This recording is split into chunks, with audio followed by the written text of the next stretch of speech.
আসসালামু আলাইকুম রহমতুল্লাহি বারকাতু।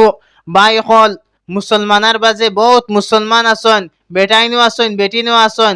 বহুত মানুষের দিলের মধ্যে ও ইচ্ছা জাহির হয়, ও কথা ইচ্ছা থাকে, ও তালাশ থাকে, ও তলব থাকে যেন আমরা মরবার আগে একবার আল্লাহ নবী সাল্লাল্লাহু আলাইহি সাল্লাম রে খবর মধ্যে দেখতাম। আজকে আমি আপনারা সামনে এই ভিডিওর মধ্যে কিছু আমল হইয়া দিমু। এই আমলগুলা করতে পারেন যদি, তাহলে আপনি নবী সাল্লাল্লাহু আলাইহি সাল্লামের দিদার করতে পারবা। এই আমলগুলা হইল গিয়া, আপনি জুমার রাত, প্রত্যেক জুমার রাত রাত্রে 2 রাকাত নফল নামাজ পড়ো। আর 2 রাকাত নফল নামাজ ওলা পড়ো যে হর রাকাতের মধ্যে সূরা ফাতিহার পরে আয়াতুল কুরসি 11 বার আর সূরা ইখলাস ইয়ানি কুল হুয়াল্লাহ 11 বার পড়ো। যে সময় 2 রাকাত পড়ি লইবাই, ও সালাম ফিরাই লইবাই, ও সময় একটা দুরূদ শরীফ আছে, এই দুরূদ শরীফটা 100 বার পড়ো। এই দুরূদ শরীফটা সাইটে দেওয়া আছে, আপনারা এই দুরূদ শরীফটা ইয়াদ করে লইবা।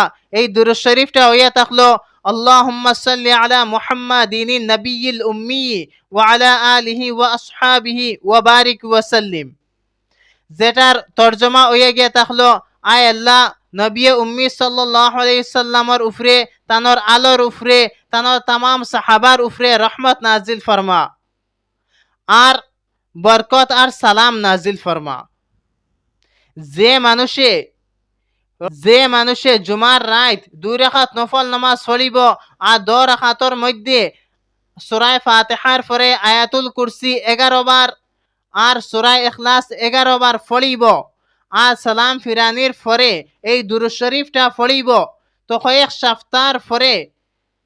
সপ্তাহ আমল করার পরে ইনশাআল্লাহ তার খবর মধ্যে তার নবী সাল্লাল্লাহু আলাইহি ওয়াসাল্লামের দিদার নসিব হইব। এর লাগিন এই আমলটা করবা। আর শর্ত হইয়া গিয়া থাকলো তার দিলের মধ্যে তলব থাকতো, তার দিলের মধ্যে খুব বেশি ইচ্ছা থাকতো, শোক থাকতো, আর तमाम গুনাহ থেকে পরহেজ করা লাগবো, तमाम গুনাহ থেকে বাঁচা লাগবো। তো গিয়া আমি আমার খবর মধ্যে নবী সাল্লাল্লাহু আলাইহি সাল্লাম রে খবর মধ্যে দেখমু। আর যদি গুনাহ থেকে বাঁচি না, গুনাহও করি আর এই আমলও করি, তাহলে আমি নবী সাল্লাল্লাহু আলাইহি সাল্লামের দিদার করতাম পারতাম না। বুজুর্গানে দিন হলে ফরমাইছন যে মানুষে এই আমল করব আর গুনাহ থেকে পরহেজ করব আর দিলের মধ্যে খুব বেশি তলব থাকবো যে নবী সাল্লাল্লাহু আলাইহি সাল্লাম রে খবর মধ্যে দেখতো, তাহলে এই আমলটা করক, ইনশাআল্লাহ কয়েক সপ্তাহের ভিতরে হে নবী সাল্লাল্লাহু আলাইহি সাল্লামের দিদার করব। এর লাগিন ভাই হল ভিডিওটা পছন্দ আইলে ভিডিওটা খুব বেশি শেয়ার করবা, तमाम মুসলমানের কাছে ভিডিওটা পৌঁছাইবা। আর ফেসবুকের মধ্যে দেখলে পেজটারে ফলো করবা, লাইক করবা আর এক প্যারা সা কমেন্ট করবা। ইউটিউবের মধ্যে দেখলে সাবস্ক্রাইব করে যাইবা। আসসালামু আলাইকুম রহমতুল্লাহি ওয়া বারাকাতুহু।